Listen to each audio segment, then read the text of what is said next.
오늘도 우리 옆 사람들과 이렇게 인사하십시다. 말씀대로 실천하며 삽시다. 말씀대로 실천하며 사는 것이 쉽지는 않습니다. 하지만 실천함으로 말씀의 능력을 체험해 가시는 여러분과 여러분 가정 되시기를 주님의 이름으로 축복합니다. 오늘 본문은 하나님께서 아모스에게 보여주신 네 번째 환상에 대한 해석의 말씀입니다. 아모스에게 보여주신 네 번째 환상은 여름 과일 한 광주리의 환상이었습니다. 그런데 보기에는 번지르름하게 잘 생겼어요. 잘 익은 듯 보여요. 그런데 이 여름 과일의 속은 물러서 못 먹게 된 그런 과일을 이야기합니다. 이것이 이스라엘의 속사정이라고 말씀하시는 것이죠. 이스라엘이 하나님께서 위임하신 그 권한을 권력자들이 제대로 사용하지 못했고 또 뿐만 아니라 백성들도 하나님의 말씀대로 제대로 살아가지 못해서 겉으로 보기에는 경제적으로 또 군사적으로 외교적으로 별 문제 없어 보이나 속은 썩어 문드러져서 하나님의 말씀을 외면하고 온갖 우상들을 따르고 또 세상에 가치 없는 일에 매몰되어 있는 이스라엘의 모습을 상징한 환상이었습니다. 그런데 이렇게 이스라엘이 심판을 받을 수밖에 없는 이유가 4절에 기록되어 있습니다. 이유는 가난한 자를 삼키며 땅에 힘없는 자를 망하게 하려는 자들 때문이라고 이야기합니다. 여러분, 가난한 자를 삼키고 땅에 힘없는 자를 억누르고 망하게 하는 것은 권력자들이 할 수 있는 일입니다. 하나님께서 그들에게 권한을 위임해 주셨는데 그것을 사용해서 소외된 자들, 가난한 자들, 이들을 다른 사람들과 동등하게 살아가도록 배려하고 감싸주라는 이야기였지요. 그러나 그들은 그렇게 하지 못했습니다. 오히려 그들에게서 가진 것들을 빼앗고 그들을 망하게 하였다고 기록되어 있습니다. 이와 반대로 예수님에게서 위임을 받은 제자들은 어떻게 살았는가를 생각해 보면 우리가 잘 알 수 있을 것 같습니다. 예수님의 제자는 지혜를 위임받고 능력을 위임받았어요. 그래서 그들이 기적을 행하고 하나님의 말씀을 사람들에게 잘 가르쳤지요. 그래서 복음이 널리 전해지게 되었습니다. 그런데 이들이 이렇게 할 수 있었던 것 하나를 꼽자면 바로 예수님께서 본을 보이셨기 때문에 그렇습니다. 다름 아니라 제자들의 발을 씻겨주시면서 너희도 그와 같이 하라고 말씀하셨기 때문에 그렇습니다. 단순히 그 권한을 위임받았다고 해서 우리가 그것을 아름답게 잘 사용할 수 있는 것이 아닙니다. 우리에게 섬김의 자세, 누군가를 위해서 낮아지지 않으면 이러한 것이 가능하지 않다는 것이죠. 요즘 뇌과학이 많이 회자되고 있죠. 저도 목회학 박사 과정을 할 때 이 뇌과학에 대해서 들은 기억이 있습니다. 성경을 해석함에 있어서도 뇌과학이 활용되고 있습니다. 이 뇌과학을 공부하다 보면 우리의 죄성에 대한 부분도 알 수 있다는 것이죠. 그동안 우리의 죄성에 대해서 과학적으로 증명하는 것이 참 쉽지 않았는데 요즘 과학이라는 것이 그런 죄성을 알게 하는데도 도움이 된다는 것에 환영할 만한 학문이라고 생각을 합니다. 보통 어떤 사람들이 누구에게 맞아서 아픔을 느끼거나 사고가 나서 고통스러워하는 모습을 보면 사람들은 대개 그것을 나의 아픔, 나의 고통으로 인지한다고 해요. 왜 그러냐면 우리가 한 번 이상은 넘어져 보고 한 번 이상은 맞아도 보고 사고도 나봤기 때문에 그것을 우리가 알고 있기 때문에 공감을 한다는 거예요. 아우, 저 되게 아프겠구나. 저거 사고 나서 참 내가 저거 겪어봤는데 굉장히 고통스럽겠구나. 그래서 그 사람들에게 공감을 표현한다는 것이죠. 그런데 더 놀라운 것은 우리에게 권력과 돈이 있다고 상상을 하게 되면 이러한 공감 능력이 현저하게 떨어진다는 것을 뇌과학이 밝혀냈어요. 이상하죠? 실제로 우리가 권력을 가진 것도 아니고 돈을 가진 것도 아닌데 상상만으로도 그 공감 능력이 현저하게 떨어진다는 것이 뇌과학에서 밝혀졌어요. 그런데 실제로 우리가 권력과 돈을 가진다고 한번 가정해 봅시다. 그렇다고 한다면 우리가 가난한 자들에 대해서 또 소외된 자들에 대해서 힘없는 자들에 대해서 우리가 살피고 관심 가지고 돌본다고 하는 것, 심지어 그들을 섬긴다고 하는 것 말처럼 쉽지 않다는 이야기예요. 여러분 중에 돈 가지지 않은 사람이 어디 있습니까? 여러분이 가진 지위가 직장에서든 가정에서든 교회에서든 다 있어요. 그 지위로 인해서 내가 의도하든 의도하지 않았든 간에 공감의 능력이 떨어진다고 하는 것입니다. 미국의 경제학자이며 심리학자인 카너먼이 프레이밍 효과라는 이것 발표하면서 노벨 경제학상을 수상했었어요. 이 내용의 실험도 우리의 죄성을 알기에 충분한 내용이라고 생각을 합니다. 갑에게 10만 원을 주고 을에게는 아무것도 주지 않았어요. 그리고 갑에게 저 아무것도 가지지 않은 을에게 얼마를 줄 수 있느냐고 질문했을 때 답변의 평균이 2만 원이라고 나왔어요. 그러니까 우리 안에 그래도 2만 원 정도 줄 수 있는 그 아량, 도덕심이 있다고 할 만한 지표이기는 해요. 그러나 두 번째 실험에서는 이 첫 번째 실험의 결과를 완전히 무너뜨리는 결과가 나왔어요. 갑에게 10만 원을 주고 을에게 1만 원을 줬어요. 그리고 갑에게 권한을 주는데 줄 수도 있고 빼앗을 수도 있다는 권한을 주었어요. 결과는 어떠할까요? 충격적이게도 빼앗는다는 답변이 더 많았습니다. 그 1만 원을 빼앗는다는 의견이 많았다는 거예요. 그러면 첫 번째 실험은 잘못된 것일까요? 아닙니다. 사람들은 그 질문이 우리의 도덕적 기준을 묻는다는 질문을 간파한 거예요. 그래서 주기 싫지만 내가 도덕적으로 이 정도는 할 수 있어 라고 답변한 게 2만 원이에요. 이해되십니까? 그러니까 첫 번째 실험에서는 우리의 근본적인 마음은 주기 싫은 마음이에요.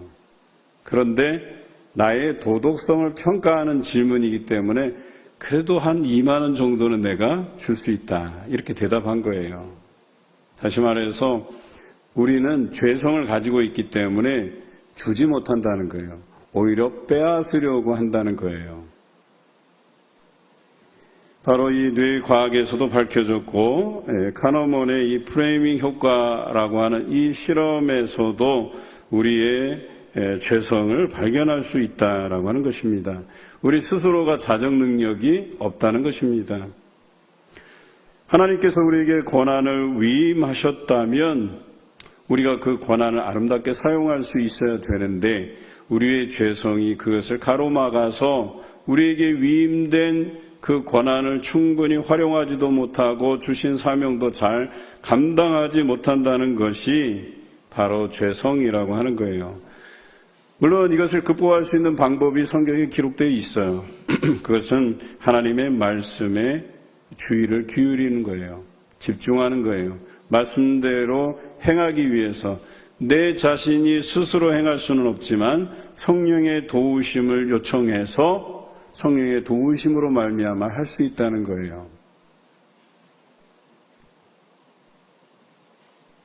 하나님께서 그 권한을 주신 데에는 우리가 그것을 잘 활용해서 가난한 자들, 소외된 자들, 힘없는 자들을 다른 사람들과 동등하게 대우하고 정말 하나님이 보시기에도 좋은 세상을 만들라고 주신 그런 권한이라고 하는 것이죠. 그러나 하나님을 두려워하지 않으면 그 권한을 마음대로 쓰게 되고 나 자신을 위해서 쓰게 되고 그래서 힘없는 자, 가난한 자들의 것들을 빼앗고 그들을 망하게 하는데 바로 이스라엘 권력가들이 그렇게 살았다고 이야기하는 것이죠. 요즘 우리는 두 가지 말씀의 기갈 시대를 살아가요. 다시 말해서 하나님의 말씀을 찾으려고 해도 찾지 못하고 들으려고 해도 듣지 못하는 그런 말씀의 기갈 시대를 살아가고 있다고 이야기해요. 그렇기 때문에 우리에게 주신 그 권한을 위임한 그 권한을 우리가 선하게 쓸 수 없다는 거예요. 첫째 말씀의 기간 시대에는 각종 설교 콘텐츠, 성경 세미나, 그리고 양산되는 신앙 도서들, 우리 주변에 널리고 널려 있어요. 그런데 정작 우리는 그 설교들, 그 세미나들, 그 신앙 도서들을 통해서 어떤 도전을 받고 내가 하나님의 사람으로서 거듭나고 말씀대로 살아가고자 하는 그런 삶이 드물다고 하는 거예요. 이것이 첫 번째 말씀의 기갈시대라고 하는 거예요. 여러분, 홍수에 마실 물이 없다, 이런 표현 들어보셨죠? 우리 주변에 설교, 세미나, 신앙도서들 홍수 같아요. 얼마든지 구할 수 있어요. 얼마든지 많아요. 그런데 정작 우리가 마실 물이 없다는 거예요. 우리의 삶을 근본적으로 변화시켜 줄 수 있고 우리에게 정말 필요한 이 시대를 그 권한을 위임받아 살아가기에 충분한 그런 말씀이 우리에게 없다는 것이 안타까운 일이죠. 이것이 바로 말씀의 기갈 시대를 우리가 살아가고 있다는 이야기입니다. 두 번째는 하나님께서 아모스에게 말씀하신 말씀의 기갈 시대예요. 이것은 뭐냐? 이제 더 이상 하나님께서 이스라엘에게 실망하여서 하나님의 말씀을 직접적으로도 하시지 아니하시고 선지자들을 통하여서도 말씀하시지 않는, 그래서 그들이 비틀거리며 이 바다에서 저 바다까지 북에서 동까지 말씀을 구하려고 왕래하여도 얻지 못하는 말씀의 기간 시대가 도래할 것이라고 이야기하셨어요. 여러분, 말씀이 없다고 가정해 보세요. 얼마나 암울합니까? 여러분, 우리가 살아가고 있는 이 봉동마을이 그 누구에게서도 말씀을 들을 수 없고 그 누구에게서도 말씀대로 실천하는 그런 경험을 우리가 할 수 없다고 생각해 보세요. 얼마나 각박하고 암담한 세상이 되겠습니까? 그런데 그런 시대가 온다고 말씀하고 계십니다. 이때에는 젊은 남자 또 젊은 여자들 할 것 없이 아름다운 처녀들이 엎드러져 그 가람에 쓰러지게 될 것이다, 이렇게 말씀하고 있어요. 뿐만 아니라 우상을 섬기는 자들은 더욱 엄한 경고를 하고 계십니다. 우상을 섬기고 가치 없는 것들의 시간을 보내는 사람들은 반드시 엎드러지되 다시 일어나지 못할 것이라고 경고하고 있습니다.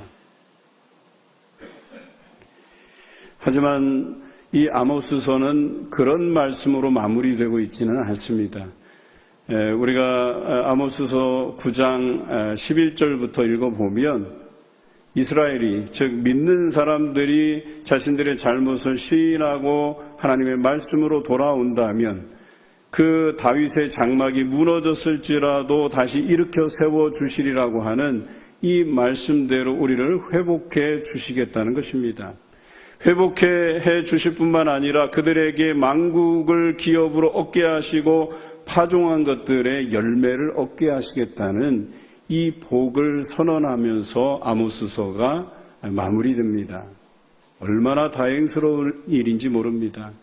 그런데 우리에게 말씀의 기갈 시대는 반드시 도래할 것이고 그것에 대한 심판은 이루어질 것이며 또 그 가운데 우리가 하나님의 징벌을 받았을지라도 우상 숭배자나 또한 다른 것들에 마음을 쏟았던 자들은 일어서지 못하지만 그래도 하나님 앞에 그 말씀의 깨우침을 통해 돌아오는 자들은 하나님께서 다시 회복해 주시리라고 말씀하시는 것이죠.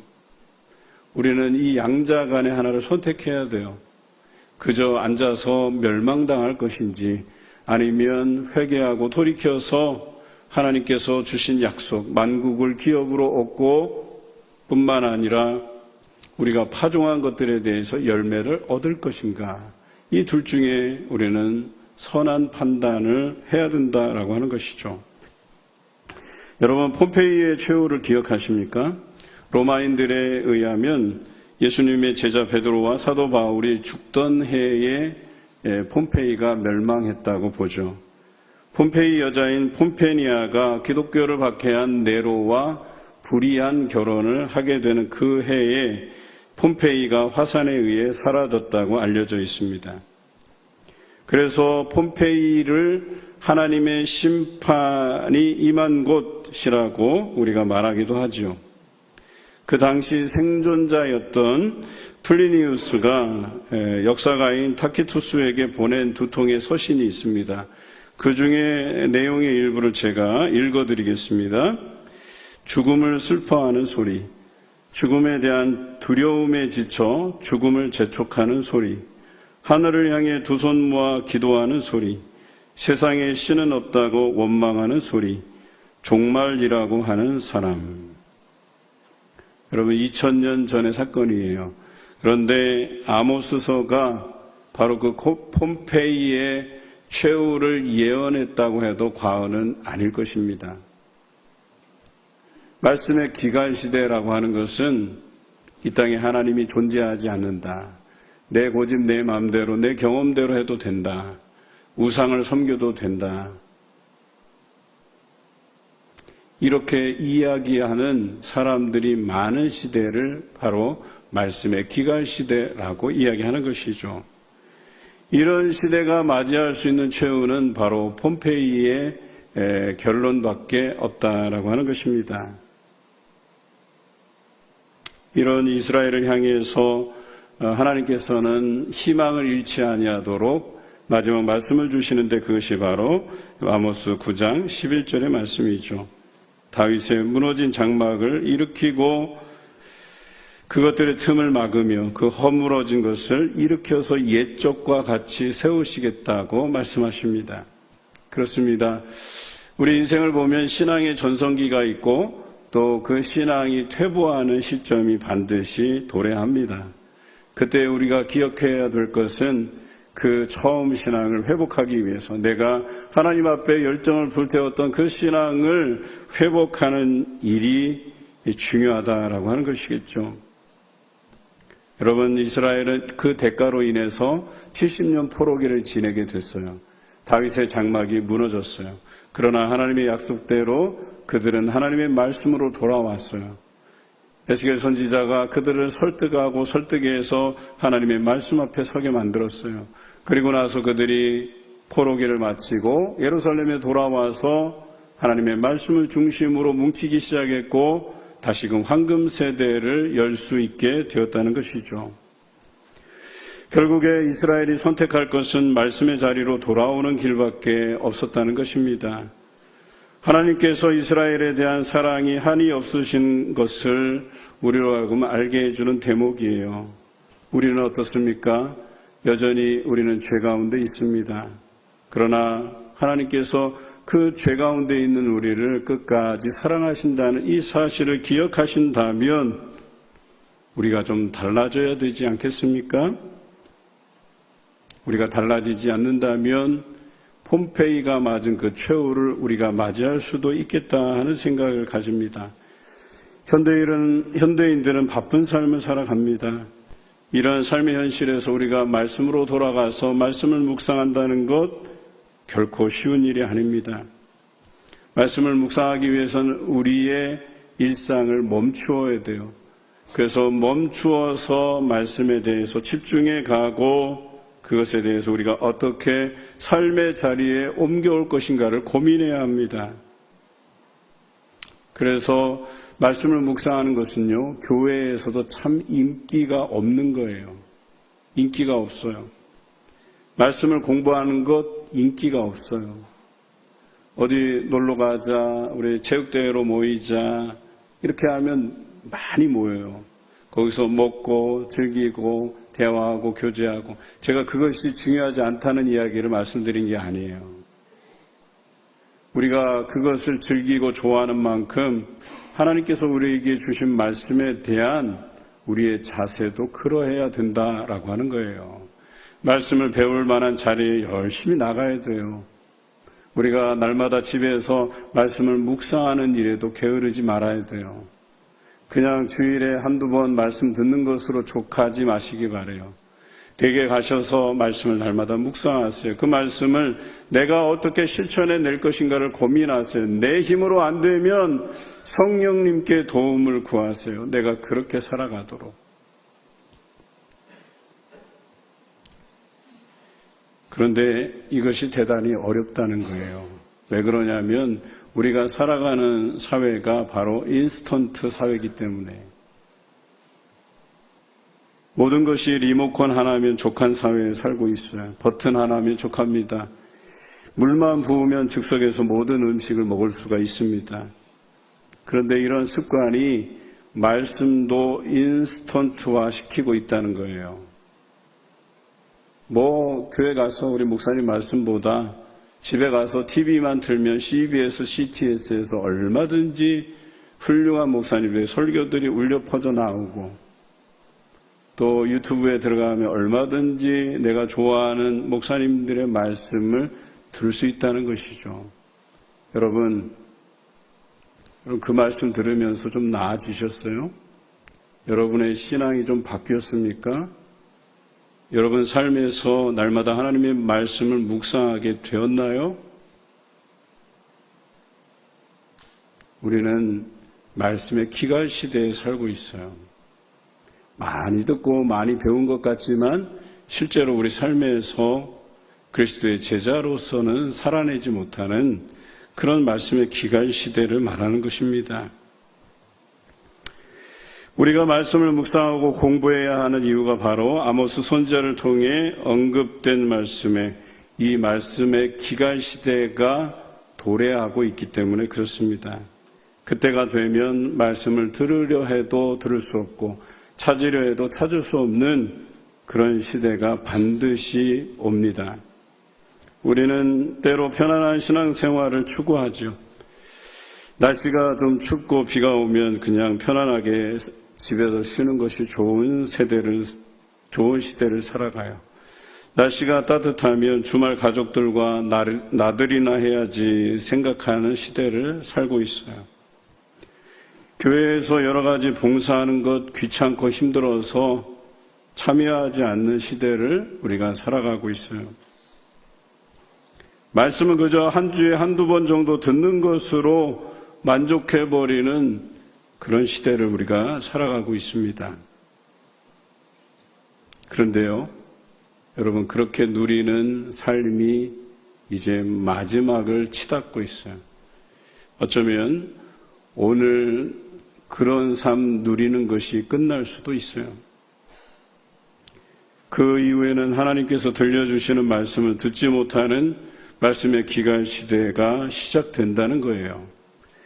그때는 먹을 것이 없어 주림보다, 마실 것이 없어 가람보다 더 끔찍한 삶이 도래할 것이라고 오늘 아모스를 통해서 우리에게 경고하고 계십니다. 왜 하나님께서 참 미련한 방법으로 말씀을 묵상하게 하시는지, 왜 미련한 방법으로 전도하게 하시는지,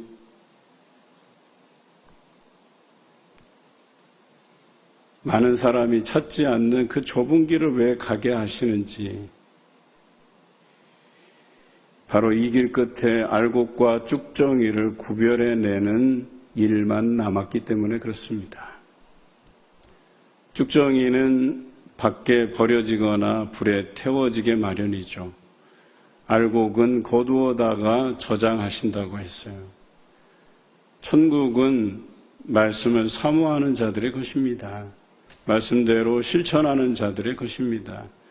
그저 교회 나와서 이런저런 겉모양만 화려한 여름 과일 한광주리 같은, 그래서 속이 썩어 문드러져도 그것이 옳은 양 살아가는 사람은 천국이 너희 것이 아니라고 말씀하십니다.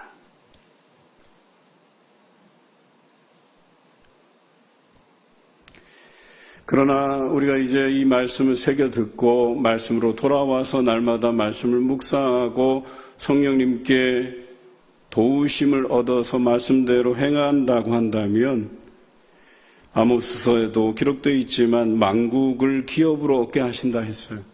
뿐만 아니라 여러분들이 파종한 것들의 열매를 얻을 수 있다고 말씀하십니다. 저는 하나님의 바람이 바로 여기에 있다고 봐요. 여러분들을 벌하실 목적이 아니라 여러분들이 만국을 기업으로 얻고 파종한 것들의 열매를 얻는 그런 삶 살기를 우리 하나님께서 원하신다는 것이죠. 하반기부터 구역 모임이 대면으로 전환됩니다. 말씀을 나누는 자리를 우리 모든 성도가 힘써 지키게 하시고, 또 다음 세대부터 작년에 이르기까지 말씀을 묵상할 뿐 아니라 삶의 자리에서 실천함으로 이제 우리에게 곧 닥칠 말씀의 기간 시대를 지혜롭게 견디고 헤쳐나갈 수 있도록 인도해 주시는 그 하나님의 부르심에 응답하시는 여러분 되시기를 주님의 이름으로 기원합니다.